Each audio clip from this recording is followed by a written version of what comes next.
ဘုန်းကြီးတို့ပြည်သက်ယနေ့နာယူမှတ်သားကြီးညိုကြရမယ်တရားတော်ရဲ့အမည်ကိုတော့စိတ်ကောင်းထားပါတရားတော်လို့မှတ်သားကြရပါမယ်တရားတော်ရဲ့အမည်က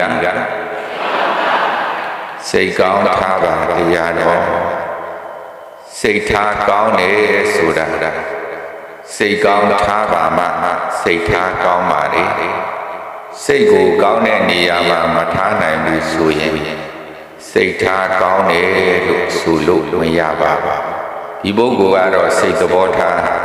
အလွန်ကောင်းတာပဲစိတ်သဘောထားသိပြီးတော့ပြည့်စုံတာပဲလို့ဒီလိုစိတ်ထားကောင်းတဲ့ပုဂ္ဂိုလ်ကြီးတွေ့ရမြင်ရအဲ့ဒီလိုပြောကြတယ်ဘာဖြစ်လို့စိတ်ထားကောင်းတော့စိတ်သဘောထားမြင့်မြတ်ရတော့လို့မေးရင်စိတ်ကိုကောင်းတဲ့နေရာမှာထားနိုင်လို့တဲ့စိတ်ကိုဗါတဲ့တော့စိတ်ကိုကောင်းတဲ့နေရာမှာမထားနိုင်သေးဘူးဆိုရင်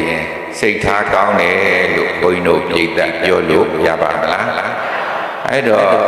စိတ်ထားကောင်းတဲ့ပုဂ္ဂိုလ်တွေဘာကြောင့်စိတ်ထားကောင်းရတော့ဆိုရင်စိတ်ကောင်းထားလို့ပဲเนาะဘာကြောင့်เนาะဘုန်းကြီးတို့အင်းဝခေတ္တုံကစကိုင်းမင်းတရာကညောင်ကန်ရွာကဆရာတော်ပုဂ္ဂိုလ်မင်းဆရာအဖြစ်ကိုးကွယ်ဖို့ရာအတွက်ယနေ့တိုင်အောင်ရှိနေတဲ့နမ်းမတော်ကြီးမေနုရဲ့အုတ်ကျောင်းကိုကျောင်းတိုင်ဆရာတော်အဖြစ်ပြင်လာတာကျောင်းတိုင်ဆရာတော်ရောက်လာပြီဆိုတော့မင်းနဲ့မိဖုရားကကျောင်းတကာဖြစ်တဲ့ကျောင်းအမဖြစ်ကြတဲ့မင်းနဲ့မိဖုရားကတွားပြီးတော့ပူဇော်ရအဲ့ဒီလိုပူတဲ့အခါမှာဗုဒ္ဓဘာသာထုံးတမ်းစင်လာအတိုင်းရှင်ဘုရင်ကလျှောက်တယ်တပည့်တော်ကိုဆုံးမပါဘုရားတပည့်တော်ကိုဆုံးမပါဘုရားလို့အဲ့ဒီလိုလျှောက်တော့စရောဘုတ်ရဲ့စိတ်တဘာဝကပြက်ပြက်သားသားတူတူချင်းချင်းပြောတတ်တဲ့သဘောရှိဟန်တူတယ်ရှင်မြင်းကြီးကတပည့်တော်ကိုဆုံးမပါဘုရားလို့ပြောတော့စရောဘုတ်ကတခွန်းနဲ့ပဲပြောလိုက်တယ်စိတ်ပေါ်ဝါပါတယ်တော့စိတ်ပေါ်ဝါလို့ပြောလိုက်ရှင်မြင်းကသဘောမပေါက်ပါဘူးတပည့်တော်ကိုဆုံးမပါဘုရားလို့လျှောက်တော့လေစရောဘုတ်ကဘာပဲထပ်ပြောတော့စိတ်ပေါ်ဝါနော်ဉာဏ်ထက်တဲ့မိဖုရားကြီးနာမတော်ကြီးမေနုကသဘောပေါက်တယ်ဆုံးမပြီးသွားပြီဟုတ်လားလိမ္မာဖို့မလိမ္မာဖို့ဆိုတာဘုန်းကြီးတို့ပြည်သက်အဓိကဘာပဲကြာတော့ကိုယ်စိတ်ပဲနော်ကိုယ်စိတ်ပဲကိုယ့်ရဲ့စိတ်ကိုကောင်းတဲ့နေရာမှာကောင်းစွာသွားနိုင်တယ်ဆိုရင်စိတ်ထားကောင်းသွားပြီစိတ်သဘောထားမြင့်မြတ်သွားပြီဆိုရင်ပြစ္ဆုတ်ပန်တန်တရားရဖျားဘဝဆိုကြိုတွေ့เสียအကြောင်းမရှိတော့ပေါင်းရသင်ရတဲ့အခါမှာလေစိတ်ထားကောင်းတဲ့ပုဂ္ဂိုလ်တွေပေါင်းရသင်ရတာနဲ့စိတ်ထားမကောင်းတဲ့ပုဂ္ဂိုလ်တွေပေါင်းရသင်ရတာအလွန်กว่าပါလေကိုယ့်ရဲ့မိတ်ဆွေတွေမှာကိုယ်စိတ်ထားကောင်းတဲ့ပုဂ္ဂိုလ်တွေနဲ့ပေါင်းရသင်ရတဲ့အခါကျတော့ကိုယ်ကစိတ်ချမ်းသာရတယ်သူလည်းပဲစိတ်ရွှင်လန်းရတယ်စိတ်ထားမကောင်းတဲ့ပုဂ္ဂိုလ်တွေနဲ့ပေါင်းရသင်ရတဲ့အခါကျတော့ကိုယ်လည်းစိတ်မချမ်းသာဘူးသူလည်းပဲစိတ်မရွှင်လန်းဘူးဒါကြောင့်ဘုန်းကြီးတို့ပြည်သက်စိတ်ကောင်းထားဖို့လိုအပ်တယ်ဘုန်းကြီးကစိတ်ကောင်းထားဖို့လိုအပ်တယ်ဆိုတဲ့ပါဠိကသမ္မာပဏိဟိတစိတ်တံလို့ဒီလိုသုံးပါတယ်ကောင်းတဲ့နေရာမှာစိတ်ကိုထားသို့မဟုတ်စိတ်ကိုကောင်းစွာထားလို့အဓိပ္ပာယ်ရှိဟုတ်လားစိတ်ကောင်းထားပါဆိုတာစိတ်ကိုကောင်းတဲ့နေရာမှာထားပါသို့မဟုတ်စိတ်ကိုကောင်းစွာထားပါအဲ့တော့ကျောင်းတော်မှာလာရောက်ပြီးတော့သင်းသီလဆောက်တည်ကြတယ်ဒုံလဘယဟန်ဝတ်ကြတယ်ဒုံလဘသီလရှင်ဝတ်ကြတယ်သီလဆောက်တည်ပြီးတော့တရားအလုပ်အားထုတ်ကြတယ်ဆိုတာဘုန်းကြီးတို့ပြည်သက်ကိုအငြိအကျေးစေးတာမဟုတ်ဘူးဘာအငြိအကျေးစေးတော့စိတ်အငြိအကျေးစေးတာအရှုခံအာယုံပေါ်ရှုဉာဏ်လေးတင်းပြီးတော့ရှုပွားနေတဲ့အခါမှာစိတ်ကိုကောင်းတဲ့နေရာမှာထားတာစိတ်ကိုပဲမှာထားတာကောင်းတဲ့နေရာမှာထားတာ စိတ်ကိုကောင်းတဲ့နေရာမှာထားရင်ဘုန်းကြီးတို့ပြိတ္တစိတ်ထားတွေကောင်းလာမယ်ဘာတွေကောင်းလာမလဲအဘိဓတိထကလျာဏီပပံစိတ်တံနိဝရယေဒန္တံဟိကရောတောပုံညာပပသမိန်ရမတိမနောကလျာဏီကောင်းတဲ့ကုသိုလ်အလုပ်တို့ကိုအဘိဓတိထဆောလင်စွာပြုရ၏ပါပမကောင်းသောဒုစရိုက်မှစိတ်တံစိတ်ကိုနိဝရယေတားမြစ်ရ၏ဒန္တံနှုံနှုံနေနေပုံညာကုသိုလ်ကောင်းမှုကိုကရောတော်ပြုတဲ့အတွက်ကြောင့်ပါပမကောင်းတဲ့စိတ်သည်စိတ်တံစိတ်သည်ပပိမကောင်းမှု၌ပါပသမိန်မကောင်းမှု၌ရမတိမွေပြော၏ဘုရားမြတ်စွာကဒါနသီလဘာဝနာကုသိုလ်အလုပ်တွေအားထုတ်တော့မယ်ဆိုရင်လင်းလင်းမြန်မြန်ကြီးအားထုတ်ပါနော်ဒါနသီလဘာဝနာကုသိုလ်အလုပ်တွေဆိုရင်အဟံပထမငါကအစဆုံးပဲငါကအစဆုံးပဲဆိုပြီးတော့ကုသိုလ်ကောင်းမှုတွေကိုလင်းလင်းမြန်မြန်အားထုတ်ပါကုသိုလ်ကောင်းမှုတွေကိုလင်းလင်းမြန်မြန်အားထုတ်ပါမှပါပန်စိတ်တံနိဝရယေမိမိရဲ့စိတ်ကိုမကောင်းတဲ့နေရာကတားမြစ်ထားနိုင်တယ်ကုသိုလ်အလုပ်တွေကိုမပြတ်တလဲဆက်အားထုတ်နေတယ်အရှုခံအာယုန်နဲ့ရှုညာတစ်ဆက်တည်းရှုပွားနေတယ်ဆိုရင်မကောင်းတဲ့အကုသိုလ်စိတ်တွေဟာဖြစ်ပေါ်စေတာအကြောင်းမရှိတော့မကောင်းတဲ့အကုသိုလ်စိတ်တွေမဖြစ်ပေါ်တဲ့အခါကျတော့မိမိရဲ့စိတ်ကိုမကောင်းမှုမှတားမြစ်ပြီးသားဖြစ်သွားတယ်ဒန္တံဟိကရောတောပုံညာကုသိုလ်ကောင်းမှုတွေကိုအေးအေးဆေးဆေးပေါ်နောက်အစဉ်ပြေမှလှုပ်တာပေါ့ကွယ်အဲ့ဒီလိုဆိုရင်တော့ကုသိုလ်ကလှုပ်ဖြစ်ဖို့ခဲရင်နေတဲ့ဘာကြောင့်တော့ဆိုတော့ပါပသမိန်ရမတိမနောဥဒုဇေတို့ရဲ့စိတ်ဟာမကောင်းမှုမှမွေ့ပျော်တယ်ကုသိုလ်ရှင်တို့ရဲ့စိတ်ဟာမကောင်းမှုမှပါတယ်တော့မွေ့ပျော်တယ်ဒါကြောင့်ဒါနသီလဘာဝနာကုသိုလ်အလုပ်တွေအားထုတ်တော့မယ်ဆိုရင်လင်းလင်းမြန်မြန်ကြီးစောစောလင်းလင်းမြန်မြန်အစောတလင်းအားထုတ်ပါတဲ့အဲ့ဒီလိုဆိုရင်မကောင်းမှုမှအကုသိုလ်ကိုတားမြစ်ပြီးသားလဲရတယ်တဲ့နောက်တစ်ခါကျတော့ဘုရားမြတ်စွာကဘာပြောတော့ဆိုတော့ဒန္တံစိတ်တံဒုက္ခဝဟံစိတ်တံဒန္တံဒုက္ခဝဟံစိတ်တတဓမ္မထောတာတုစိတ်တတစိတ်ကိုဓမ္မထောယဉ်ကျေးအောင်ဆုံးမခြင်းသည်တာတုကောင်း၏ဒန္တယဉ်ကျေးပြီးသောစိတ်တံစိတ်သည်ဒုက္ခဝဟံချမ်းသာကိုဆောင်တတ်၏ဆိုလိုရင်းကမိမိရဲ့စိတ်ကိုစိတ်အလိုကြပြစ်မထားနဲ့မိမိရဲ့စိတ်ကိုဗါတဲ့တော့စိတ်အလိုကြပြစ်မထားနဲ့ဘာဖြစ်လို့တော့ဆိုတော့စိတ်အလိုကြစိတ်ကိုပြစ်ထားရင်အဲ့ဒီစိတ်ဟာမကောင်းမှုမှမွေးပျော်တဲ့အတွက်ကြောင့်ကောင်းလာစေရအကြောင်းမရှိပါဘူးတဲ့စိတ်ကိုကောင်းအောင်မထားနိုင်ပါဘူးတဲ့ဒါကြောင့်စိတ်ကိုဆုံးမပြီးပါယဉ်ကျေးလိမ္မာတဲ့စိတ်ဟာဒုက္ခဝဟံလူရွာနတ်ထနိဗ္ဗာန်တိုင်ထိချမ်းသာကိုသယ်ပိုးရွတ်ဆောင်နိုင်တယ်လူရွာနတ်ထနိဗ္ဗာန်ရောက်ဖို့ရအတွက်ဘုန်းကြီးတို့ပြည်တာစိတ်ကောင်းထားကြရမယ်လူရွာနတ်ထနိဗ္ဗာန်တိုင်ထိရောက်ရှိစေနိုင်တယ်ဆိုတာကစိတ်ထားမကောင်းရင်မရောက်နိုင်ပါဘူးတဲ့စိတ်ထားကောင်းပါမှကောင်းတဲ့နေရာမှာစိတ်ကိုထားနိုင်ပါမှစိတ်ကောင်းထားပါမှလူရွာလက်ထံနိဗ္ဗာန်တိုင်ထိချမ်းသာကိုရရှိစေနိုင်ပါလေဒီဒေသနာလေးကမြတ်စွာဘုရားကသောရိယအမိရတဲ့အမျိုးကောင်းသားတစ်ယောက်ကိုအကြောင်းပြုပြီးတော့ဟောကြားတော်မူပါတယ်သောရိယအမျိုးသားဟာတနေ့သောအခါမှာတော့ရေချိုးရအားမြို့ပြင်ကိုတငယ်ချင်းတွေနဲ့လှဲရင်စီးပြီးတော့ထွက်လာတယ်။နာနဲ့9နာရီခွဲ10နာရီသာလာအဲ့ဒီအချိန်မှာရှင်မကိစီ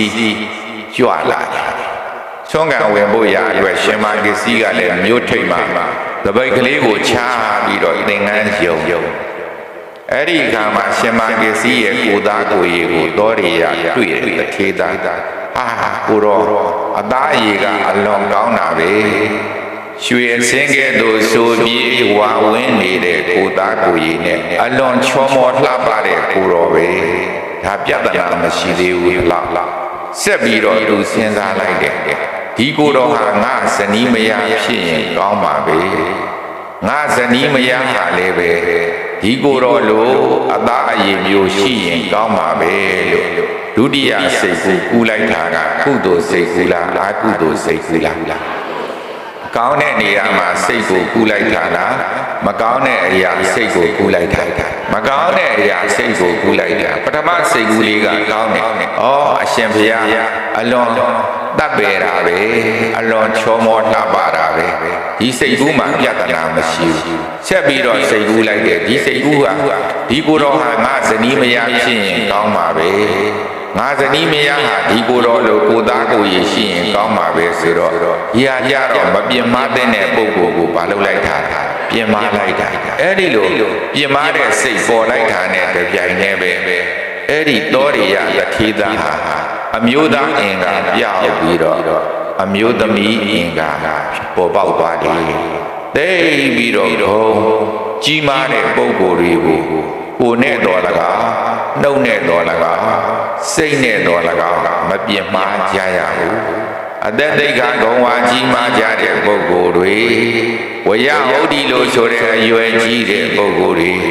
ဘုနာဟုတ်ဒီလို့ဆိုတဲ့သီလဂုဏ်သမာဓိဂုဏ်ပညာဂုဏ်တွေပြည့်စုံနေတဲ့ပုဂ္ဂိုလ်တွေကိုကာယကံကိုအပြုအမှုတွေနဲ့လည်းပြုမယ်ဝစီကံနှုတ်အပြောတွေနဲ့လည်းပြောမယ်မနောကံစိတ်အကြံတွေနဲ့လည်းကြံရှိမယ်ကာယကံနဲ့ပဲပြမဝစီကံနဲ့ပဲပြမမနောကံနဲ့ပဲပြမ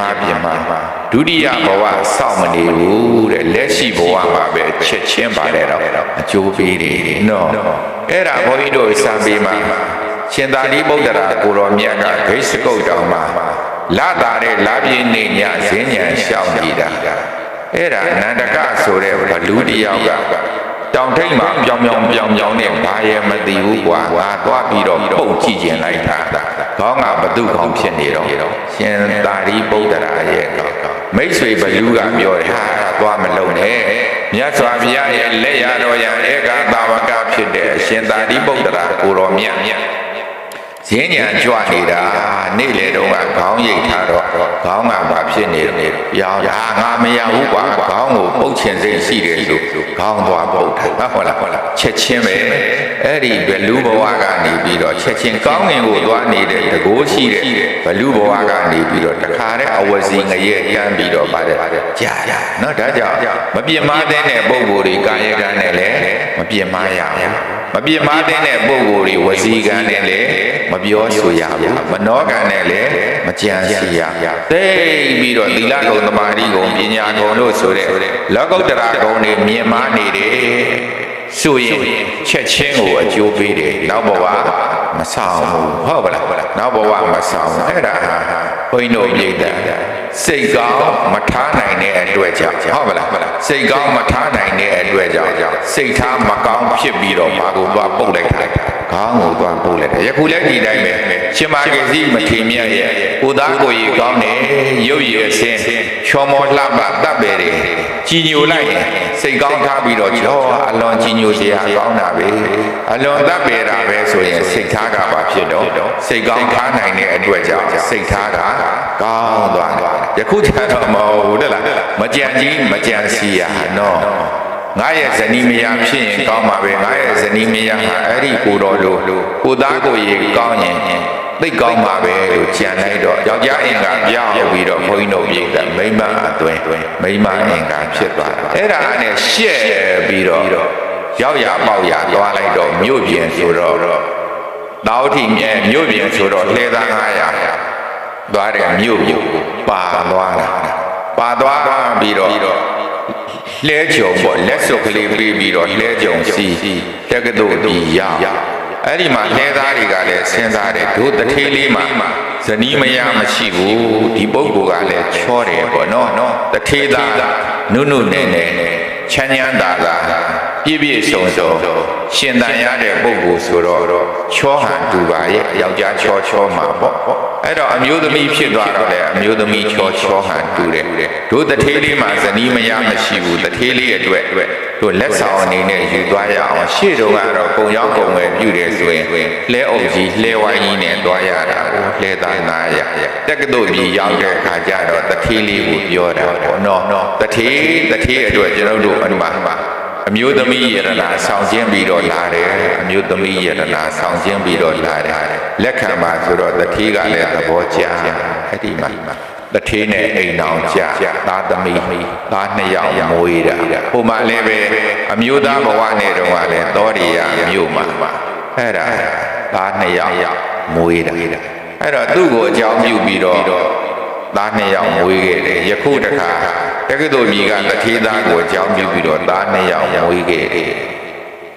ကာလကြာလာတဲ့အခါကျတော့သောရိယမြို့ကတငယ်ချင်းတွေပုံရောက်ပုံဝယ်လာရင်လည်းအဲ့ဒီမြို့ကိုရောက်သူကလည်းလေသာပရင်းကနေပြီးတော့ပရင်းပေါက်ကနေကြည့်နေတဲ့အချိန်မှာလမ်းပေါ်မှာသွားနေတဲ့ပုဂ္ဂိုလ်တွေတွေ့တော့ဟောငါမြို့ကတငယ်ချင်းတွေပဲမိဘတွေတတိယလေဝန္တာမိဘတွေအောင်းမေအမှတ်ရအဲ့ဒီလဲကုန်တဲ့တွေခေါ်ပြီးတော့ဧခံ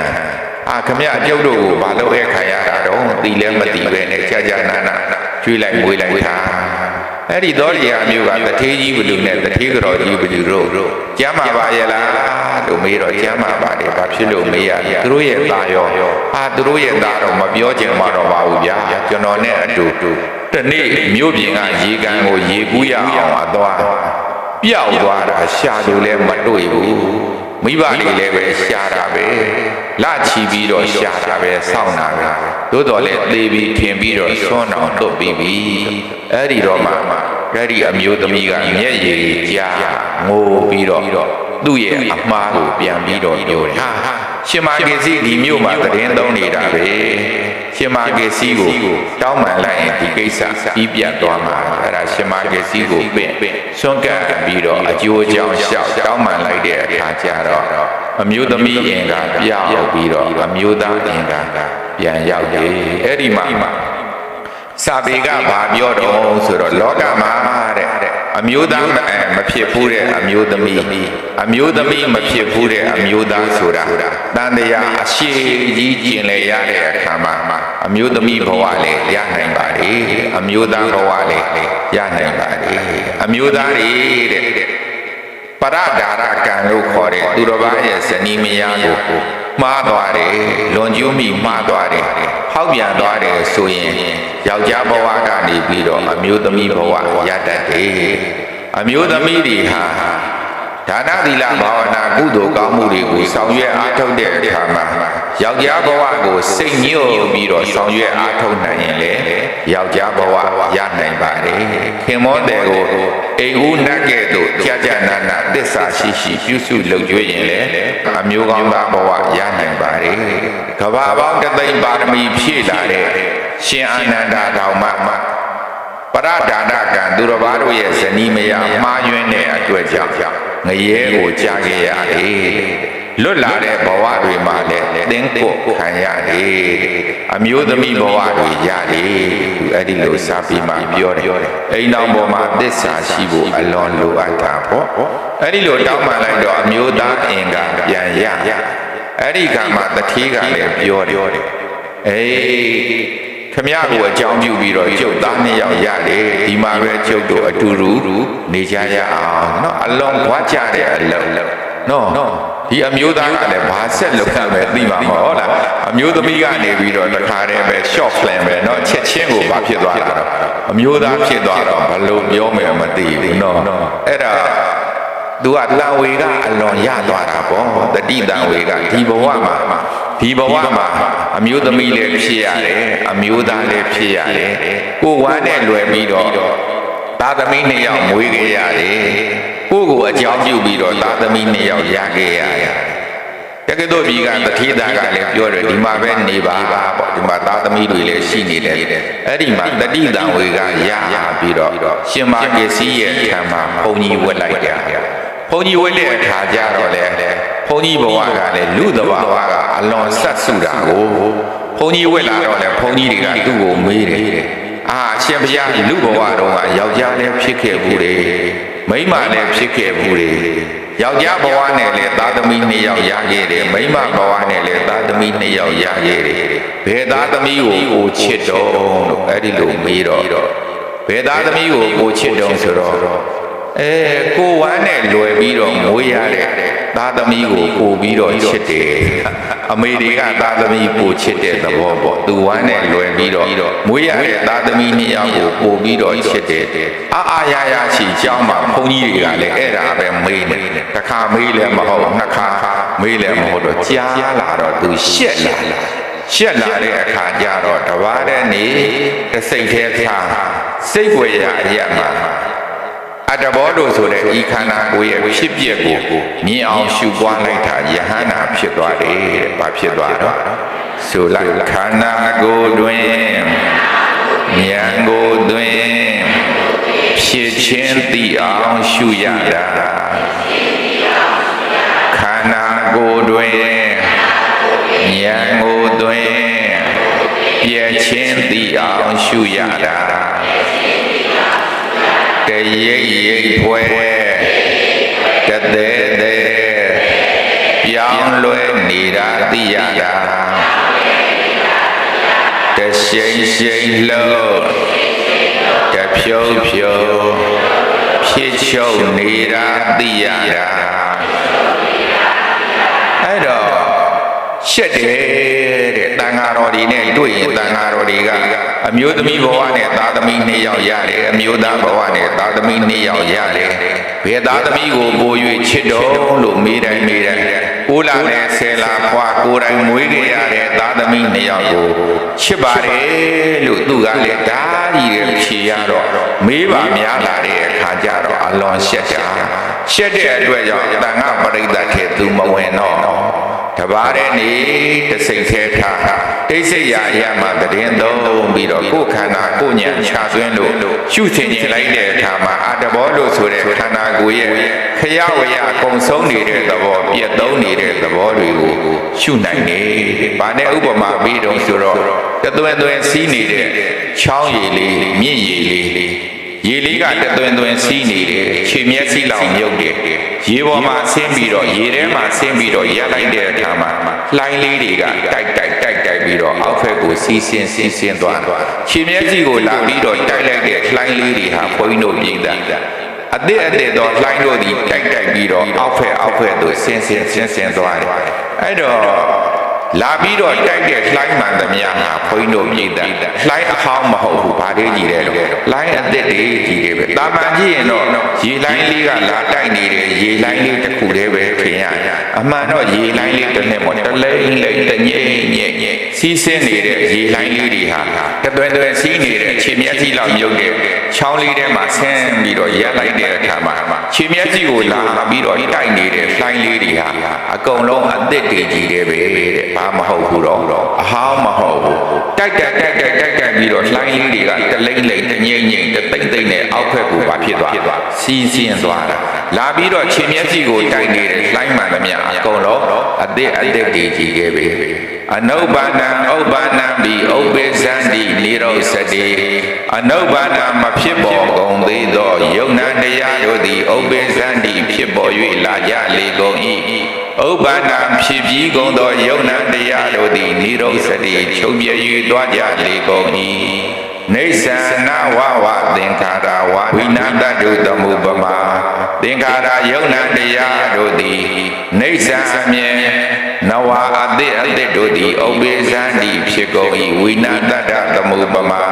စောင်းတန်နှင့်မခြားတမှုအလားတူကြလေကုန်၏စောင်းတီးတဲ့ပုဂ္ဂိုလ်ဟာစောင်းကြိုးရှိမယ်စောင်းွက်ဆိုတာရှိမယ်တီးခိုက်တဲ့လက်ဆိုတာရှိမယ်သုံးမျိုးပေါင်းစုံမှဘာတန်ထွက်တော့စောင်းတန်ပေါ်ထွက်တယ်အဲဒီလိုပဲစောင်းထဲမှာလည်းအတန်မရှိဘူးစောင်းကြိုးမှာလည်းအတန်မရှိဘူးစောင်းွက်ကြီးတဲ့လက်မှာလည်းအတန်မရှိဘူးအဲ့ဒီသုံးမျိုးတီးခတ်လိုက်တဲ့အခါထိခိုက်လိုက်တဲ့အခါကျမှအတန်မြည်တာကျိုးမှာအတန်ရှိတယ်ဆိုရင်တီးကြရမလို့သူ့အလိုလိုမြည်မှာပဲစောင်းအိုးကြီးမှာအတန်ရှိတယ်ဆိုသူ့အလိုလိုမြည်မှာပဲလက်မှာအတန်ရှိတယ်ဆိုရင်သူ့အလိုလိုမြည်မှာပဲသို့တော်လည်းပဲစောင်းထဲမှာလည်းအတန်မရှိဘူးလက်စောင်းကျိုးမှာလည်းအတန်မရှိဘူးလက်မှာလည်းအတန်မရှိဘူးယနေ့ခေတ်စကားနဲ့ပြောရရင်ဂီတာပေါ့နော်ဂီတာထဲမှာလည်းဒီတိုင်းပဲဂီတာကျိုးဆိုတာရှိမယ်ဂီတာအိုးဆိုတာရှိမယ်တီးခိုက်တဲ့လက်ဆိုတာရှိမယ်သုံးမျိုးပေါင်းစုံမှအတန်မြည်တယ်မြည်လာတဲ့အတန်တွေဟာလည်းပဲအတန်အဟ ဟောင်းမဟုတ်ဘူးတဲ့အတန်အသစ်တွေကြီးတွေပဲလက်နဲ့ဆောင်းကျိုးနဲ့ထိလိုက်တဲ့အခါမှာအတန်မြည်တယ်အဆက်မပြတ်တီးခတ်နေတဲ့အတွက်ကြောင့်အဆက်မပြတ်ပါတွေမြည်နေတော့အတန်နေမြည်နေတယ်သို့တော်လည်းမြည်တဲ့အတန်တို့ဒီအားလုံးအသစ်တော့အတန်နေပဲအဲ့ဒီလိုပဲအာယုံကိုအကြောင်းခံပြီးတော့စိတ်တဏ္ဍာမှာပေါ်လာတဲ့သင်္ခါရတို့ဆိုတဲ့ယုတ်တရားနံတရားတွေကလည်းပဲအသစ်တွေကြီးတယ်ပဲအဟောင်းဆိုတာမရှိဘူးတဲ့ဖြစ်ပြီးတော့ပြက်ဖြစ်ပြီးတော့ပြက်ဖြစ်ပြီးတော့ပြက်အဲ့ဒီလိုဖြစ်ပြီးတော့ပြက်နေတဲ့သဘောကိုခရဝယလို့ခေါ်တယ်ဗါတဲ့တော့ခရဝယပေါ်လာတဲ့ကိုယ့်ရဲ့စိတ်တဏ္ဍာမှာပေါ်ပေါက်လာတဲ့ယုတ်နံတရားတို့ဒီကုံဆုံးပြက်သုံးနေတယ်အနုဘာနာရှိတော့မဖြစ်ပေါ်သေးတဲ့တရားတို့ဒီဥပ္ပဇ္ဇတိဖြစ်ပေါ်၍လာကုန်၏ဥပ္ပန္နပြီးဖြစ်ပြီးကုန်သောယုံနာတရားတို့သည်နိရောဓတိရုပ်တည်းရဲ့ချုပ်ပြ၍သွားကြလေကုန်၏ဥဒ္ဒနာမှာဖြစ်နေတဲ့တရားတွေကလည်းပဲဖြစ်ဖို့ရအတွက်ဒီခန္ဓာကိုယ်ထဲမှာအသစ်စုဆောင်းထားတာမဟုတ်ဘူးတဲ့အသစ်ဖြစ်ဖို့ရအတွက်စုဆောင်းထားတာမဟုတ်ဘူးတဲ့ဒီကြောင့်တရားသောအကြောင်းတရားကိုအခြေခံပြီးတော့ဖြစ်ပေါ်ပြီးတော့လာတယ်ဖြစ်ပေါ်ပြီးတော့လာတဲ့အခါမှာလည်းပဲအကြာကြီးဒီမနေဘူးတဲ့ချက်ချင်းပါဖြစ်သွားချုပ်သွားတယ်ချုပ်သွားပြီးတဲ့နောက်မှာလည်းတဏှာမှာသွားပြီးတော့စုပုံပြီးတော့ပြုံးနေတယ်စုပုံနေတယ်ဆိုတာလည်းမရှိဘူးအကြောင်းအကျော်သောယုံနာတရားလေးစိတ်တဏ္ဍာမှာဖြစ်ပေါ်ပြီးတော့လာတယ်ဖြစ်ပေါ်ပြီးတော့လာတဲ့ယုံနာတရားတို့ဒီချုပ်ပြပြီးတော့သွားတယ်ဖြစ်ပေါ်ဖို့ရာအတွက်လည်းဤခန္ဓာကိုယ်မှာစုဆောင်းထားတာမရှိဘူးတဲ့ဖြစ်ပေါ်ပြီးတဲ့နောက်မှာလည်းပြက်သွားပြီးတဲ့အခါမှာတဏှာမှာစုပုံနေတာမျိုးလည်းမရှိဘူးဖြစ်ပေါ်နေတဲ့တရားမှသမျှနာဝသင်္ခါရယုံနာတရားတို့သည်နာဝအသစ်တို့ကြီးတာဒီဖြစ်ပေါ်တဲ့ယုံနာမှသမျှအကုန်လုံးပါလေကြီးတယ်အသစ်တွေကြီးတယ်ပဲယခုနကတော့တသွင်းတငြိမ့်နဲ့စီးဆင်းနေတဲ့စံကြောင်းလေးတွေကိုသွားပြီးတော့ရက်နေလိုက်တယ်ခြေမျက်စိလောက်ပဲမြုပ်တယ်တသွင်းစီးနေတော့လိုင်းလေးတွေဟာဘယ်မှာလာပုတ်နေတော့ခြေမျက်စိမှာပုတ်နေတယ်လာပုတ်တဲ့လိုင်းလို့ဒီအကုန်လုံးဟာအသစ်တွေကြီးတယ်ပဲအဟောင်းမဟုတ်ဘူးအဟောင်းကအောက်ဖက်သူပါဖြစ်သွားတာစီးသွားအဲ့ဒီလိုပဲယုတ်တရားအနန္တရားမှာကိုကတတိလေးကပြီးတော့ရှုမှတ်လိုက်တဲ့အခါမှာရှုဉဏ်မှာရှုစရာအာယုံလေးထင်ရှားလာတယ်ထင်ရှားလာတဲ့ရှုစရာအာယုံလေးကိုရှုလိုက်တယ်အရှုခံရောရှုဉဏ်မှာချက်ချင်းပြည့်ရမယ်အရှုခံရောရှုဉဏ်မှာပါတယ်တော့ချက်ချင်းပြည့်ရအဲ့ဒါတညာလုံးရှုဝလိုက်တာအဲ့ဒီသောရိယယဟန်မှာဖြစ်သွားယဟန္တာဖြစ်သွားယဟန္တာဖြစ်သွားတဲ့အခါကျတော့တန်ဃာတော်တွေကအဲ့ဒီလိုပဲမေးတာပဲအရှင်ဘုရား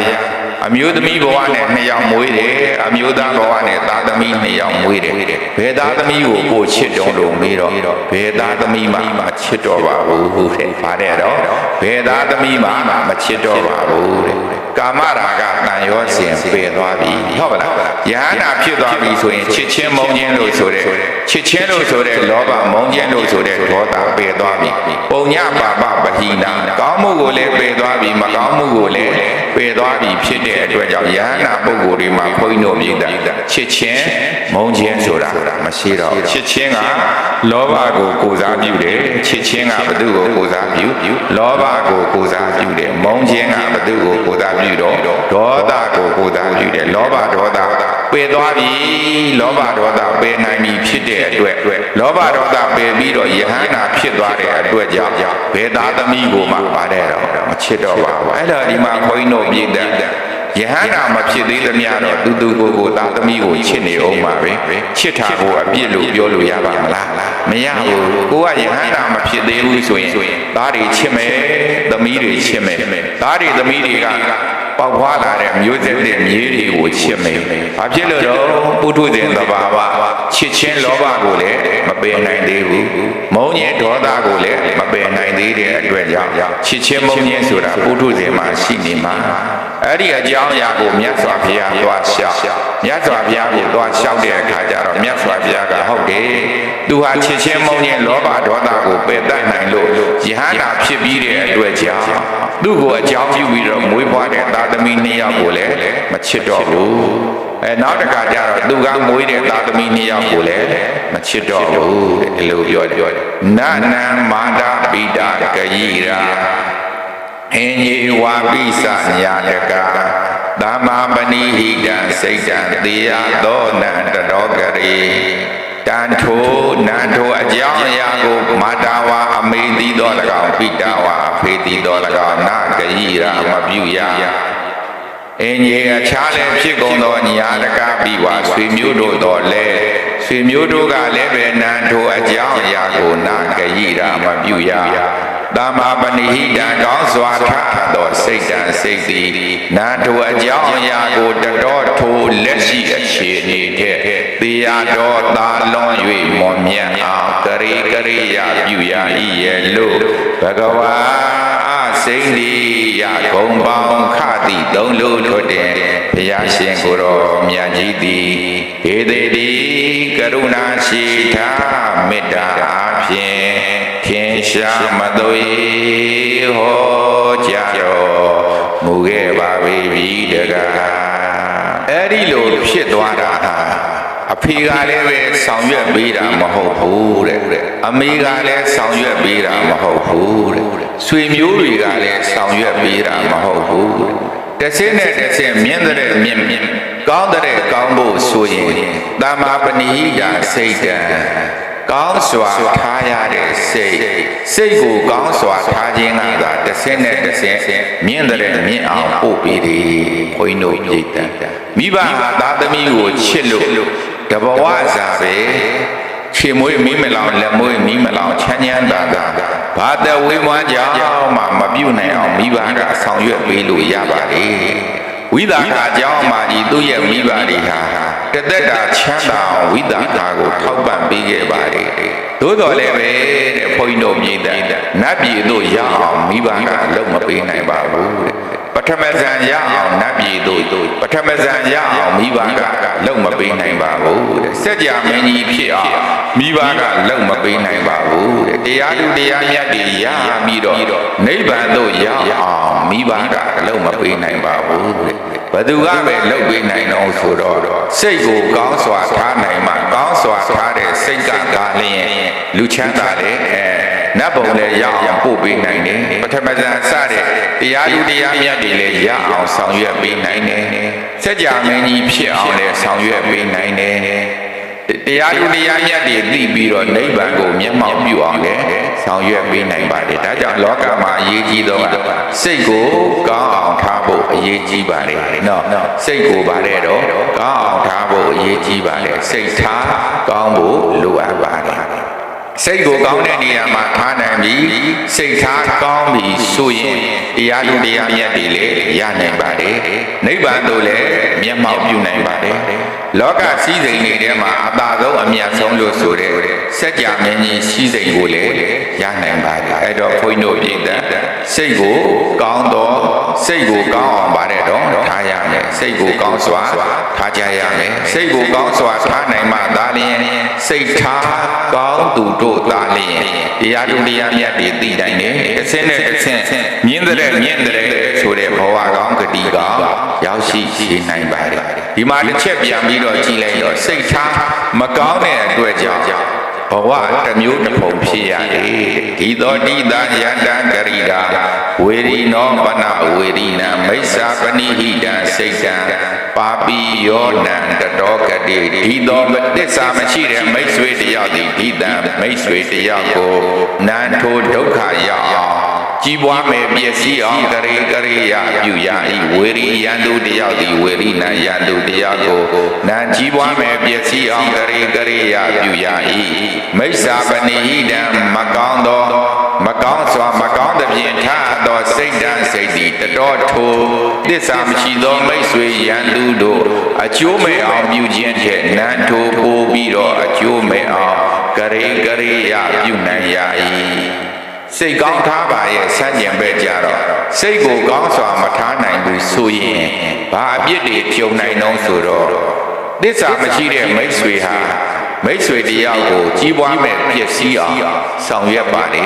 ရန်သူတယောက်ဟာရန်သူတယောက်ကိုကြီးပွားမဲ့ပျက်စီးအောင်ဆောင်ရွက်ပါလေသို့တော်လည်းပဲအဲ့ဒီလိုကြီးပွားမဲ့ပျက်စီးအောင်ဆောင်ရွက်ခြင်းဟာတဘဝစာပဲဆောင်ရွက်လို့ရပါလေသစ္စာမရှိတဲ့မိတ်ဆွေဟာမိတ်ဆွေတယောက်ကြီးပွားပျက်စီးအောင် ဆောင်ရွက်မယ်ဆိုရင်နောက်ဘဝလိုက်ပြီးတော့ဆောင်ရွက်လို့ရရဲ့မရပါဘူးတဲ့ဒီတဘဝပဲကြီးပွားမဲ့ပျက်စီးအောင်အကျိုးမဲ့အောင်ဆောင်ရွက်လို့ရပါတယ်ရန်သူတယောက်ကရန်သူတယောက်ကိုကြီးပွားမဲ့ပျက်စီးအောင်ဒုက္ခရောက်အောင်ဆောင်ရွက်ထားတာလေပဲဒီတဘဝစာပဲလုပ်လို့ရပါတယ်မိစ္ဆာပဏိဟိတလို့ဆိုတဲ့ကောင်းသောစိတ်ကိုကောင်းတဲ့နေရာမှာထားခြင်းစိတ်ထားကောင်းခြင်းထက်စိတ်ထားယုံပါတယ်စိတ်ထားမကောင်းဘူးဆိုရင်အဲ့ဒီမိတ်ဆွေကသစ္စာမရှိတဲ့မိတ်ဆွေကရန်သူတယောက်ကအကျိုးမဲ့ပျက်စီးအောင်လုပ်ထားတဲ့ပို့ပြီးတော့လုပ်နိုင်ပါတယ်။နောက်ဘဝမှာငရဲတိရစ္ဆာန်ပြိတ္တာအတူတကယ်လို့ဆိုတဲ့ငရဲကြောင်တိရစ္ဆာန်ဖြစ်အောင်ပြိတ္တာဖြစ်အောင်ဘဝအခြေအနေတွေဆိုးသွားအောင်ဆောင်ရွက်ထားတာတော့ဘသူကဆောင်ရွက်ပေးတော့ဆိုတော့မိစ္ဆာပဏိဟိတစေပါတယ်တော့မိစ္ဆာပဏိဟိတစေမကောင်းတဲ့နေရာမှာစိတ်ကိုထားတာပါတယ်တော့မကောင်းတဲ့နေရာမှာစိတ်ကိုထားတာမကောင်းတဲ့နေရာမှာစိတ်ကိုထားတဲ့မိတ်ဆွေတယောက်ကသစ္စာမရှိတဲ့မိတ်ဆွေတယောက်ကမိတ်ဆွေတယောက်ကိုငရဲကြအောင်လုပ်လို့မရပါဘူးသို့တော်လေငရဲကြအောင်လုပ်တာကမကောင်းတဲ့မိမိရဲ့စိတ်ပဲနော်တရိစ္ဆာန်ဖြစ်အောင်ဆောင်ရွက်တာကမကောင်းတဲ့မိမိရဲ့စိတ်ပဲဒါကြောင့်ဒေသနာတော်ကိုဘုန်းကြီးတို့ပြည်တာစိတ်ကိုကောင်းအောင်ထားနိုင်ပါမှာတနည်းပြောရရင်စိတ်ထားတွေကောင်းပါမှာဒီဘဝကစပြီးတော့တဘဝနဲ့တဘဝတစ်ဆင့်နဲ့တစ်ဆင့်မြင့်တဲ့ဘဝအနေအထားမျိုးတွေတရားသူတရားမြတ်တွေသိပြီးတော့နောက်ဆုံးနိဗ္ဗာန်တိုင်းထိရောက်ရှိစေနိုင်တဲ့ကောင်းကျိုးတွေရနိုင်ပါလေအဲ့ဒီလိုမှမဟုတ်ဘဲနဲ့မိစ္ဆာပဏိဟိတစိတ်ဓာတ်လို့ဆိုတဲ့စိတ်ထားမကောင်းမှုမကောင်းတဲ့နေရာမှာစိတ်ကိုထားတယ်ဆိုရင်တော့တဘဝနဲ့တဘဝတစ်ဆင့်နဲ့တစ်ဆင့်နှိမ့်တဲ့နှိမ့်ပြီးတော့ငရဲကြရင်လူဘဝပြန်တက်လာစေအကြောင်းမရှိတော့ပါဘူးလူဘဝဆိုတာကုသိုလ်ကြောင့်ရပါတယ်တစ်ဆင့်နဲ့တစ်ဆင့်မြင့်တဲ့မြင့်ပြီးတော့နောက်ဆုံးလောကလွန်လို့ဆိုတဲ့လောကုတ္တရာတရားတွေသိပြီးတော့နိဗ္ဗာန်တိုင်ထိမျက်မှောက်ပြုဖို့ရဆိုရင်ဘုန်းကြီးတို့ပြည်တာစိတ်ကိုကောင်းစွာထားရမယ်စိတ်ထားကောင်းပါမှဘဝဟာတစ်ဆင့်နဲ့တစ်ဆင့်မြင့်တဲ့မြင့်ပြီးတော့နောက်ဆုံးလောကလွန်လောကုတ္တရာအသိရပြီးတော့နိဗ္ဗာန်ကိုမျက်မှောက်ပြုနိုင်တယ်စိတ်ထားကောင်းခြင်းစိတ်ကောင်းထားခြင်းရဲ့စံကျင်ဘက်တရားကတော့စိတ်ထားမကောင်းခြင်းမကောင်းသောနေရာမှာစိတ်ကိုထားမယ်ဆိုရင်တော့တဘဝနဲ့တဘဝတစ်ဆင့်နဲ့တစ်ဆင့်နှိမ့်တဲ့နှိမ့်ရော့ဆင်းပြီးတော့ငရဲကြကောင်းတဲ့ဘဝပြန်ရောက်เสียအကြောင်းမရှိပါဘူးအဲ့တော့စိတ်ကောင်းထားဖို့အရေးကြီးပါတယ်အဲ့တော့စိတ်ကိုကောင်းတဲ့နေရာမှာထားပါဆိုတာကသူစရိုက်တရားတွေမှာစိတ်ကိုထားပါလို့ပြောတာသူစရိုက်တရားတွေမှာစိတ်ကိုထားရမယ်သူစရိုက်တရားတွေမှာစိတ်ကိုထားရမယ်ဆိုတော့သူ့အသက်သက်ချင်းကရှောင်ကျင်ရမယ်သူဥစ္စာကိုချင်းကရှောင်ကျင်ရမယ်သူတစ်ပါးအိမ်ယာမှားယွင်းခြင်းမှာရှောင်ကျင်ရမယ်ကာယဒုစရိုက်၃ပါးပေါ့နောက်တစ်ခါကျတော့မူသားစကားပြောဆိုခြင်းမှာရှောင်ကျင်ရမယ်ကြံတန်ဆဲဆိုစကားပြောဆိုခြင်းမှာရှောင်ကျင်ရမယ်သွေးကွဲစကားဂုံးတိုက်စကားပြောဆိုခြင်းမှာရှောင်ကျင်ရမယ်တမ္ပပလာပလို့ဆိုတဲ့ပြင်ချင်းတဲ့စကားပြောဆိုခြင်းမှာသေးသိမ်သောစကားမဲကရွက်ကပြောဆိုခြင်းမှာရှောင်ကျင်ရမယ်ဝစီဒုစရိုက်၄ပါးနောက်တစ်ခါကျတော့အဘိဓါလို့ဆိုတဲ့သူတော်ဘာတို့ရဲ့စီဝါဥစ္စာတွေကိုမတော်လောဘနဲ့ကြံစီခြင်းဗျာပါဒလို့ဆိုတဲ့သူတော်ဘာတို့ရဲ့ပြည့်စုံခြင်းကိုဖျက်ဆီးလိုခြင်းမိစ္ဆာဒိဋ္ဌိလို့ဆိုတဲ့ဖောက်ပြန်တဲ့အတွေးကိုလွဲမှားသောအယူအဆရှိခြင်းအဲ့ဓာတွေကရှောင်ကျင်ပြီးတော့အဘိဓါသူတော်ဘာတွေရဲ့ပြည့်စုံခြင်းကိုမတော်လောဘနဲ့မကြံရဘူးအဗျာပါဒသူတော်ဘာတွေရဲ့ပြည့်စုံခြင်းကိုဖျက်လို့ပြည့်စည်မကြံရဘူးသမ္မာဒိဋ္ဌိမှန်ကန်သောအသိမှန်ကန်သောအမြင်ရှိရမယ်တရားအလုံးအားထုတ်ကြရမယ်အဲ့ဒီလိုသူစရိုက်တရားတွေမှာစိတ်ကိုထားခြင်းကို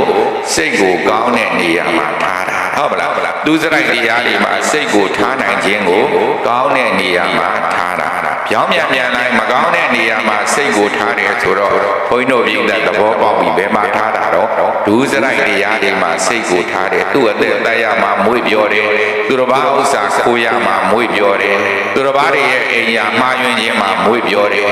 မူသားစကားပြောဆိုခြင်းမှာမွေ့ပြောတယ်ကြံ့ကြံ့တန်းတန်းဆဲဆဲဆိုလိုစကားပြောဆိုခြင်းမှာမွေ့ပြောတယ်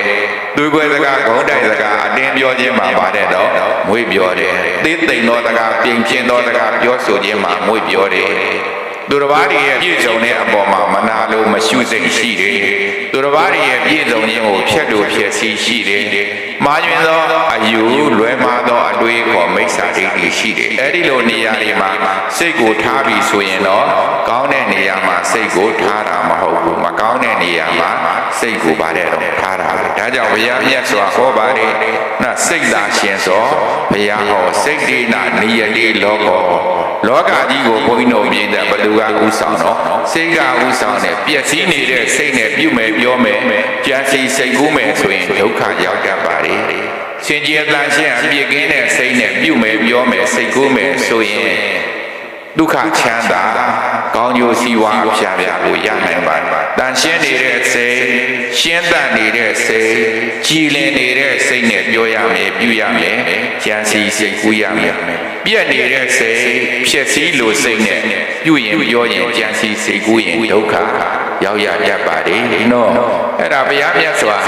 လက်ထက်တော်အခါတော့အပုဒ္ဒကလို့ဆိုတဲ့တထေးတယောက်ရှိတယ်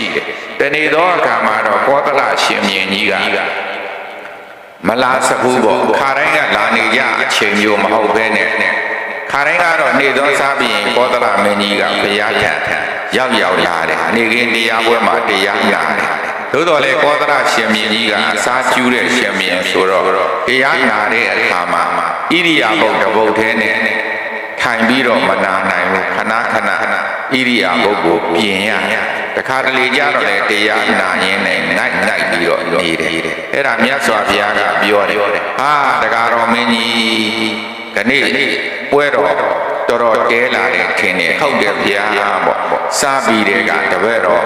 နေလို့ထိုင်လို့အစင်မပြေဘူးပေါ့အဲ့ဒါမြတ်စွာဘုရားကပြောအစားအသောက်ကိုလျှော့ပြီးတော့စားတယ်နော်အစားအသောက်ကိုလျှော့ပြီးတော့စားရင်ဝေဒနာလည်းနည်းတယ်တဲ့ဝေဒနာလည်းနည်းတယ်အိုခြင်းတရားဟာ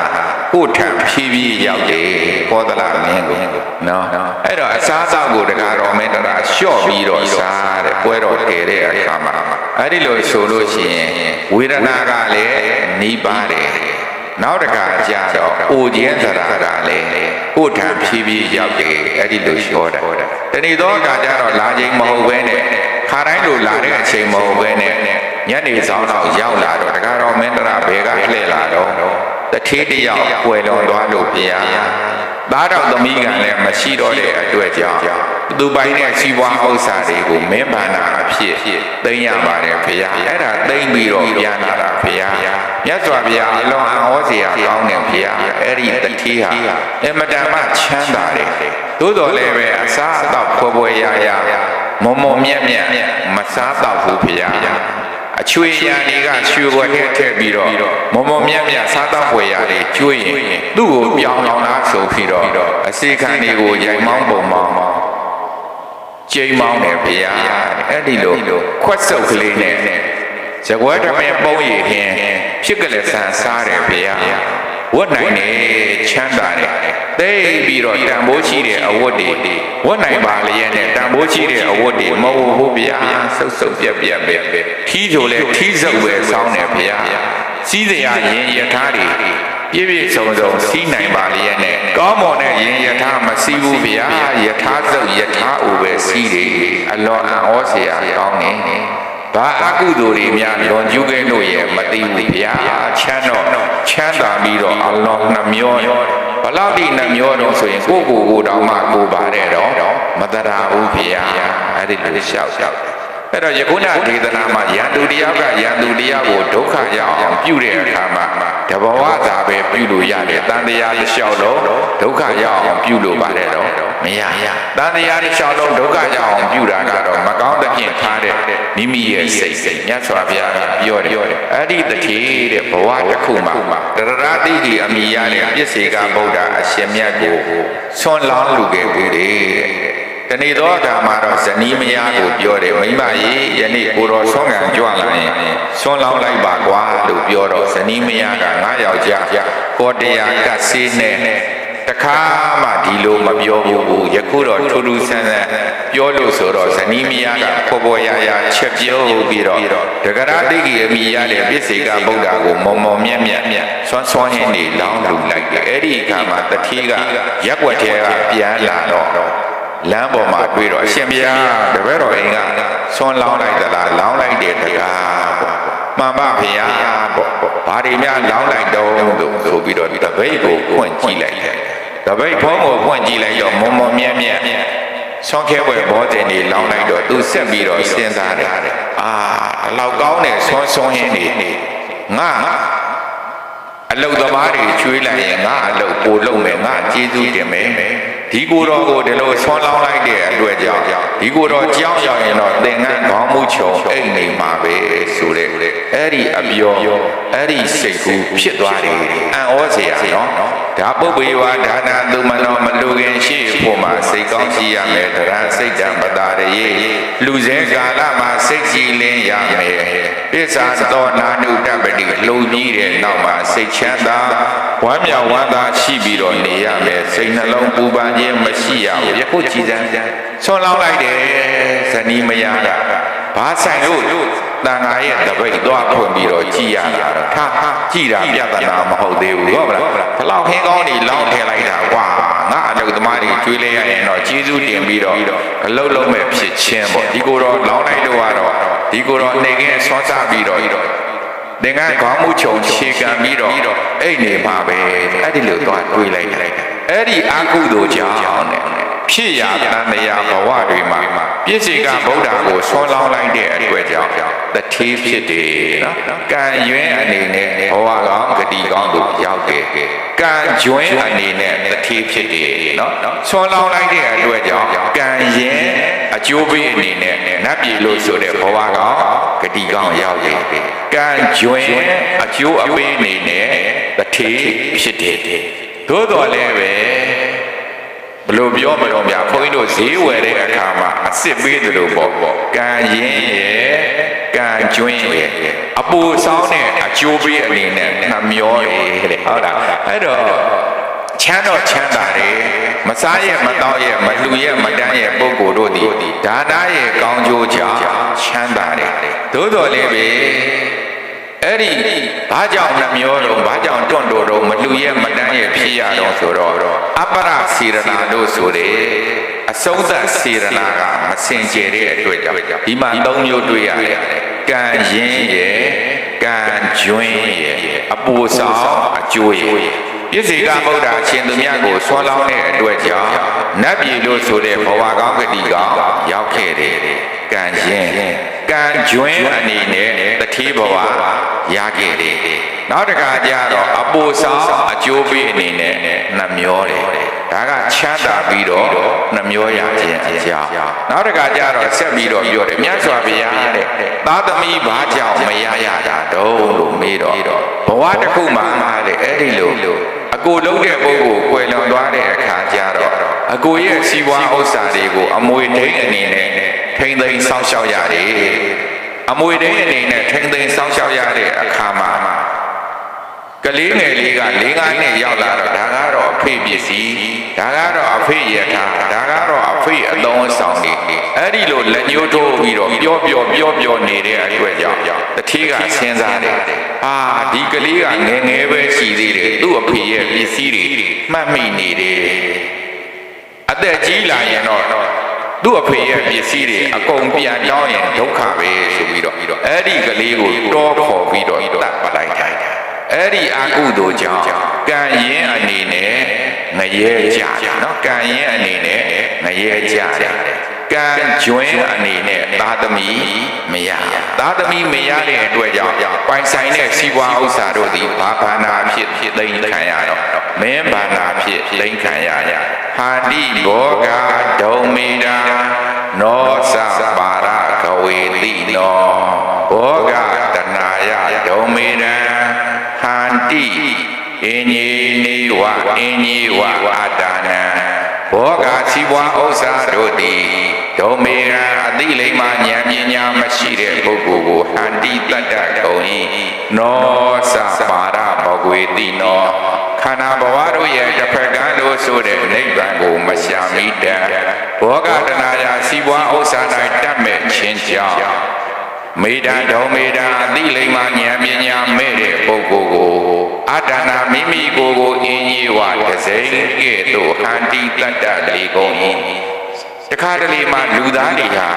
မိမိကိုမိမိတစိမ့်လိုပြုမှုတတ်တယ်ကိုယ်တိုင်ပဲအကျိုးမဲ့အောင်ပြုမှုတတ်တယ်အသိလိမ္မာဉာဏ်ပညာမဲ့တဲ့ပုဂ္ဂိုလ်တွေကိုပိုင်ဆိုင်တဲ့စီးပွားဥစ္စာတွေကတတ်တတ်တယ်စီးပွားဥစ္စာရှိတယ်နောသပါရကဝေတိနောခန္ဓာဘဝတို့ရဲ့လွတ်မြောက်ရာနိဗ္ဗာန်သို့ရောက်အောင်ဒါနစတဲ့ကုသိုလ်ကောင်းမှုတွေမပြုဘူးစီးပွားဥစ္စာတွေတွေ့ညှိတတ်မဲ့ပြီးတော့နေတဲ့အတွက်ကြောင့်မိမိကိုမိမိရန်သူကဲ့သို့ပြုကျင့်တတ်တယ်အဲ့တော့ဒီမှာတစ်ချက်ကြည့်လိုက်ပေါ့ဘုန်းကြီးတို့ပြိတ္တလှူခဲ့တယ်လှူတာမှတာမန်ယဟန်ကိုလှူတာမဟုတ်ဘူးဘသူကိုလှူတော့ပြည့်စေကဗုဒ္ဓကိုလှူတာပြည့်စေကဗုဒ္ဓကိုလှူဒန်းတဲ့အတွက်ကြောင့်ဖြစ်ရာတန်တရားဘဝတွေမှာစီးပွားဥစ္စာတွေပြည့်စုံနေချမ်းသာတယ်သို့တော်လည်းပဲအပ္ပရစေရနာလို့ဆိုတယ်နောက်ဆုံးစေရနာချို့တက်သွားတယ်လှူဒန်းတဲ့အခါမှာဘုန်းကြီးတို့အမြဲသင်ပေးတယ်တရားတရားဒါနရဲ့ကောင်းကျိုးကိုမြတ်လို့ယုံကြည်တဲ့တရားတရားနဲ့လူရမယ်ရိုးရိုးသေးသေးလေးလေးစားစားလူရမယ်အလူကံပုဂ္ဂိုလ်အသုံးတဲ့ပစ္စည်းကိုလူဒန်းကြရမယ်လူဒန်းတဲ့အခါမှာနှမျောတွန့်တိုခြင်းမရှိရဘူးအလူကံပုဂ္ဂိုလ်တခြားသောပုဂ္ဂိုလ်တွေကိုထိပါပုတ်ခတ်ပြီးတော့လေမလူဒန်းကြရဘူးအဲ့တော့ဒါနရဲ့ကောင်းကျိုးကိုမြတ်လို့ယုံကြည်တဲ့တရားတရားနဲ့လူရင်ဖြစ်ရာဘဝမှာကံရင်အနေနဲ့စီဝါဥစ္စာပေါ်များပြည့်စုံတယ်ကံကျွင်းအနေနဲ့ရုပ်ရည်အစဉ်ချောမောလှပါတယ်ရိုးရိုးသေးသေးလေးလေးစားစားလူဒန်းတဲ့အတွက်ကြောင့်ဖြစ်ရာတန်တရားဘဝတွေမှာကံရင်အနေနဲ့စီဝါဥစ္စာပြည့်စုံတယ်ကံကျွင်းအနေနဲ့မိမိရဲ့ချွေရန်တဲ့မဲ့သမီးသားဇနီးမယားနောက်လိုက်များကမိမိရဲ့စကားကိုနားထောင်တယ်အလူကံပုဂ္ဂိုလ်ရဲ့အသုံးတဲ့ပစ္စည်းလှူဒန်းတဲ့အတွက်ကြောင့်ဖြစ်ရာတန်တရားဘဝတွေမှာကံရင်အနေနဲ့စီဝါဥစ္စာပေါ်များပြည့်စုံတယ်ကံကျွင်းအနေနဲ့လိုအပ်တဲ့ပစ္စည်းလိုအပ်တဲ့အချိန်မှာရနိုင်တယ်လှူဒန်းတဲ့အခါမှာတွေ့ကြီးတဲ့စိတ်ဓာတ်မရှိဘဲနဲ့လှူဒန်းတဲ့အတွက်ကြောင့်ဖြစ်ရာတန်တရားဘဝတွေမှာကံရင်အနေနဲ့စီးပွားဥစ္စာပြည့်စုံတယ်ကံကျွင်းအနေနဲ့ပိုင်ဆိုင်တဲ့စီးပွားဥစ္စာတွေကိုသုံးဆောင်ခံစားလို့စိတ်ရှိပါလေလှူဒန်းတဲ့အခါမှာထီပါပုတ်ခတ်ပြီးတော့မလှူဒန်းရင်စီးပွားဥစ္စာပြည့်စုံခြင်းလို့ဆိုတဲ့ကံရင်အကျိုးနဲ့ရန်သူမျိုး၅ပါးနောက်ဆက်ဖြစ်စည်းခြင်းမခံရခြင်းလို့ဆိုတဲ့ကံကျွင်းအကျိုးများကိုရပါတယ်စัจကျင်ပဲဘုန်းကြီးတို့ပြိတ္တစัจကျင်ပဲအနေနဲ့ပြန်ပြီးတော့ပြောမယ်ဆိုရင်ဒါနရဲ့ကောင်းကျိုးကိုမြတ်လို့ယုံကြည်တဲ့တရားတရားနဲ့မလှူဘူးဒါနရဲ့ကောင်းကျိုးကြောင့်စီးပွားဥစ္စာတော့ပြည့်စုံတဲ့သို့တော်ရုပ်ရည်အစဉ်မပြတ်ပဿနာရှိတာပါကွယ်ရုပ်ကအလွန်ဆိုးတယ်ဟုတ်လားကိုယ့်ကိုပြန်ကြည့်ပေါ့ဗျာဟုတ်လားပဿနာရှိပြီးတော့ရုပ်ဆိုးနေပြီဆိုရင်ဖြစ်ရတရားဘဝတွေတော့လှူတော့ပါတယ်တော့လှူခဲ့တယ်သို့တော်လည်းပဲရုပ်ရည်အစဉ်ကချောမောလှပခြင်းမရှိဘူး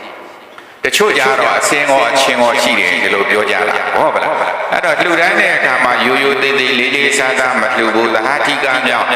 မလှူခဲ့ဘူးဆိုရင်ဒါနရဲ့ကောင်းကျိုးကြောင့်စီးပွားဥစ္စာပေါ်များပြည့်စုံတယ်သို့တော်လည်းပဲသားမနိုင်သမီးမနိုင်ကိုသားကပြောဆိုမရဒီသားကပြောဆိုမရမိမိဩဇာ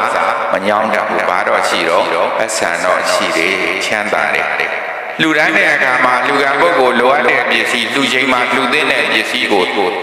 လှူဒန်းခဲ့တယ်လှူဒန်းခြင်းမရှိဘူးပေါ့ကိုစိတ်ကူးတရားပဲလှူတယ်အဲ့ဒါလည်းဘုန်းကြီးအမြဲပြောတယ်ဟုတ်လားကိုစိတ်ကူးတရားမလှူပါနဲ့ကိုအာယုံကြရမလှူပါနဲ့တချို့ကဂုံယူသေးတယ်ဂုံယူဝင်ကြတပည့်တော်အာယုံကြတာပဲပါတယ်တော့လှူခဲ့တယ်တပည့်တော်အာယုံကြတာလှူဒန်းတယ်အသုံးတဲ့ပစ္စည်းဟုတ်ပါလားအသုံးလိုတဲ့ပစ္စည်းကိုဘာလုပ်ပေးရမလဲလှူပေးရမယ်အဲ့ဒါလေးတည်းလိုတယ်ဘုန်းကြီးတို့ဗုဒ္ဓဘာသာမြန်မာတွေတရားတရားကောင်းတယ်သို့တော့တချို့ကတော့အဲ့ဒီလိုရှိတယ်သူအာယုံကြတာပဲပါတယ်တော့လူတယ်နော်သူကြိုက်တာပဲလူတယ်သူကြိုက်တာသူအာယုံကြတာကိုအလှူခံပုဂ္ဂိုလ်ကအာယုံမကြိုက်ဘူးမကြဘူးဆိုရင်အဲ့ဒီပစ္စည်းဘုန်းကြီးတို့ပြည်တာကြောင်ထိုးခံရမှာပဲနော်တချို့အဲ့ဒီလိုလေလွဲတဲ့ပစ္စည်းတွေကအများကြီးနော်အဲ့တော့အလှူခံပုဂ္ဂိုလ်အသုံးလိုတဲ့ပစ္စည်းရှေးဝါလို့ရင်ရှေးဝါပေါ့ကျန်းစာအုပ်လို့ရင်ကျန်းစာအုပ်ပေါ့လှူသင့်တဲ့အချိန်ပေါ့နော်လှူသင့်တဲ့အချိန်ဘုန်းကြီးတရားမတရားကတော့ရှောက်တယ်ဘုန်းကြီးတရားစခန်းမှာမီးပြတ်မှာပဲဗျာပြက်ချက်ကတော့ဓမ္မကြီးဆိုတော့ဆိုလာအချိန်မမီလို့ဗျာတဲ့တပည့်တော်ဆိုလာမီးလှူမယ်ပထ ထမတော့မီးဆက်အကြီးကြီးလူမယ်လို့ဒီလိုလျှောက်တယ်ဗျာလက်လားမီးဆက်အကြီးကြီးဆိုရင်သိ300-400ကုန်တယ်ဆူလာများဆိုလည်းရာချီပြီးတော့ကုန်မယ်အဲ့ဒါဒီနှစ်တော့မမီတော့လာမယ့်နှစ်တော့အဲ့လိုပေးမယ်လို့ဆိုလိုရင်းကတော့လိုအပ်တဲ့ပစ္စည်းလိုအပ်တဲ့အချိန်မှာအကျိုးရှိရကိုပါတယ်တော့လူရမယ်လိုအပ်တဲ့ပစ္စည်းလိုအပ်တဲ့အချိန်အသုံးတဲ့ပစ္စည်းကိုမလူဘူးကိုအာယုံကြတာပဲလူတယ်ဒါနရဲ့ကောင်းကျိုးကြောင့်စီးပွားဥစ္စာတော့ပြည့်စုံတယ်သို့တော်လည်းတိုင်ပင်ကလိုအပ်တဲ့ပစ္စည်းလိုအပ်တဲ့အချိန်မှာမရရပဲရှိတတ်တယ်နောက်တစ်ခါကျတော့တွယ်ကြီးတဲ့စိတ်နဲ့လှူဒန်းတယ်ပေါ့တွယ်ကြီးတဲ့စိတ်နဲ့လှူဒန်းတယ်ဆိုရင်ဖြစ်ရပတန်တရားဘဝတွေမှာဒါနရဲ့ကောင်းကျိုးကြောင့်စီးပွားဥစ္စာတော့ပေါ်များပြည့်စုံတယ်သို့တော်လည်းပဲနှမျိုးတွန့်တူတယ်တဲ့မလူရဲ့မတန်းရဲ့ကိုယ်တိုင်မသုံးရဲ့မစားရဲ့ဖြစ်တတ်တယ်နောက်တစ်ခါကျတော့ထီပါပုတ်ခတ်ပြီးတော့လူတွေဘောနော်အလှူအတန်းတွေလူတွေကြက်တဲတယ်သာပြောနေတာတဲ့အလွန်လူကြတယ်တချို့ကျတော့ချီးငားပြီးတော့ကိုပါတယ်တော့လူကြတယ်ဘုန်းကြီးအမြဲပြောတယ်ဒါနနဲလို့မွဲတာမဟုတ်ဘူးဒါနလွဲလို့ပါတယ်တော့မွဲတာလူတန်းကြီးတွေလွဲနေတယ်ဆိုရင်မွဲကိုပါတယ်တော့မွဲမှာနော်တချို့ကချီးငားပြီးတော့လူတွေ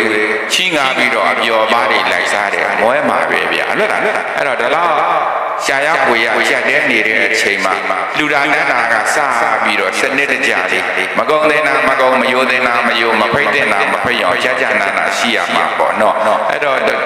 ရှိတော့ကတော့ပြောကြတယ်မွဲတဲ့ပုဂ္ဂိုလ်မပြည့်စုံတဲ့ပုဂ္ဂိုလ်တွေ့ရင်ဒါနာနဲ့လို့အမှန်တော့မဟုတ်ဘူးဗျလက်ရှိဘဝမှာလုံလဝရိယလည်းရှိနေတယ်သို့တော်လည်းပဲအဲ့ဒီလိုလှူဒန်းတဲ့အခါမှာအရန်ကြရောမဆမပြေမစင်းမဆရှေ့နောက်မဆင်ရင်ပြီးတော့လှူဒန်းတယ်ဆိုရင်တော့မွဲမှာပဲနော်ဒါနာနဲ့လို့မွဲတာမဟုတ်ဘူးဘာဖြစ်လို့မွဲတယ်တော့ဒါနာလွဲလို့မွဲတာအဲ့တော့ယခုနပြောနည်းကဒါနာရဲ့ကောင်းကျိုးကိုမြန်လို့ယုံကြည်တဲ့တရားတရားနဲ့လူရမယ်ရိုးရိုးသေးသေးလေးလေးစားစားလူရမယ်လူသိတဲ့အချိန်လိုအပ်တဲ့ပစ္စည်းလိုအပ်တဲ့အချိန်မှာလူရမယ်တွယ်ကြီးတဲ့စိတ်နဲ့မလူရဘူးတွယ်တယ်လွတ်ကျွတ်မတွယ်မကြီးလွတ်ကျွတ်လူနိုင်အောင်ကြိုးစားရမယ်လူတန်းတဲ့အခါမှာမိမိတို့ဘာနာဥဒါတို့ထီပါပုတ်ခတ်ပြီးတော့မလူရဘူးတချို့ပြောတယ်ဟာကွာသူတို့ဒီလောက်ရှိပြီးတော့လူတဲ့အခါကျတော့လေဘလောက်ကလေးပဲလူတယ်တို့ကမရှိပေမဲ့လို့ဘလို့လူတယ်ဟေးဟုတ်ပါလားသူတို့လူတဲ့အခါမှာကွာပဲနဲ့ပလိမ့်မကျွေးပဲနဲ့ဟုတ်လားလူရောရတယ်ကြက်တော်လေးရောရတယ်ဒီလောက်ချမ်းသာနေတာအဲ့ဒါလို့မပုတ်ခတ်ရဘူးကိုနိုင်တဲ့လောက်ကလေးပဲကိုပါလို့ရမယ်တော့လူရမယ်အဲ့တော့သူတစ်ပါးကိုထီပါပုတ်ခတ်ပြီးတော့လူတန်းတယ်ဆိုရင်ဖြစ်ရတန်တရားဘဝတွေမှာဒါနရဲ့တိုက်ရဲ့ကောင်းကျိုးကံရင်းအနေနဲ့တော့စီးပွားဥစ္စာပြည့်စုံတယ်နောက်တစ်ခါကျတော့ကံကျွင်းအနေနဲ့ကတော့ရန်သူမျိုး၅ပါးနှောက်ယှက်ဖြစ်စီခံရတယ်အိပ်ပေါက်နဲ့ဖားကောက်ဆိုသလိုစီးပွားတွေဖြစ်လာတိုင်းရန်သူမျိုး၅ပါးနှောက်ယှက်ဖြစ်စီရန်သူမျိုး၅ပါးတစ်မျိုးမျိုးကနှောက်ယှက်ဖြစ်စီခံလိုက်ရအဲ့ဒီလိုကံကျွင်းအနေနဲ့ပေးဆက်ရပါတယ်အဲ့တော့ကံတရားတွေမှာလည်းနှမျိုးရှိပါတယ်ဘာနဲ့ပါတော့ကံရင်းရဲ့ကံကျွင်းရဲ့ယခုနကအပူဆောင်ကံတော်မှလာသေးတယ်တွေ့လားအဲ့တော့ဒီအာဗုဒ္ဓကတထေးဟာပြည့်စေကဗုဒ္ဓအရှင်သူမြတ်ကိုဆွမ်းလောင်းခဲ့ဘူးတယ်ကုသိုလ်ကြောင့်ဘဝကောင်းကတိကောင်းတွေရောက်ခဲ့တယ်ကံရင်းအနေနဲ့ကံကျွင်းအနေနဲ့ချမ်းသာတယ်သို့တော့အပူဆောင်ကံအနေနဲ့နှမျောကျွတ်တူတယ်အမွေကိစ္စနဲ့ပတ်သက်ပြီးတော့အကိုရဲ့သားကိုတတ်ခဲ့တယ်ကံကျွင်းကံရင်းအနေနဲ့ငရဲကြခဲ့တယ်ကံ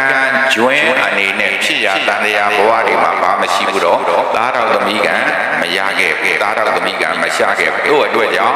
ကြံရစ်ခဲ့တဲ့စီးပွားဥစ္စာအားလုံးတို့ဒီဘာဖြစ်သိမ်းရတော့နိုင်ငံတော်ဘာနာဖြစ်သိမ်းရတယ်ကဲဒါလို့ဆိုရင်ဘုန်းကြီးတို့ပြည်သားစိတ်ဆိုတဲ့နန္တရားကိုကုသိုလ်ရည်နဲ့ပဲဆေးရပါတယ်ဒါနသီလဘာဝနာကုသိုလ်လုပ်တွေအားထုတ်ခြင်းဖြင့်ကုသိုလ်ရည်နဲ့သာဆေးရပါတယ်ဒါပြင်ဘုန်းကြီးတို့ပြည်သားစိတ်ကောင်းထားပါပါစိတ်ထားတွေကောင်းပြီးတော့ဤဘဝနောက်ဘဝနောက်ဆုံးနိဗ္ဗာန်တိုင်ထိရောက်ရှိစေနိုင်တဲ့ကောင်းကျိုးတွေကိုစိတ်ထားကောင်းပါမှာစိတ်ကောင်းထားပါမှာစိတ်ထားတွေကောင်းပြီးတော့အဲ့ဒီလိုကောင်းကျိုးမျိုးကိုရနိုင်တယ် မိတ်ဆွေကလည်းပြုပေးလို့မရဘူးမိဘများကလည်းပြုပေးလို့မရဘူးမိမိတို့တဏ္ဍာမှာရှိနေတဲ့စိတ်ကိုကောင်းတဲ့နေရာမှာထားနိုင်အောင်အတိအတကကိုစီကိုငါကြိုးစားအားထုတ်နိုင်ကြပါစေသောရဲ့လို့ဆုတောင်းပတ္ထနာပြုလိုက်လေကုန်ရပါတည်း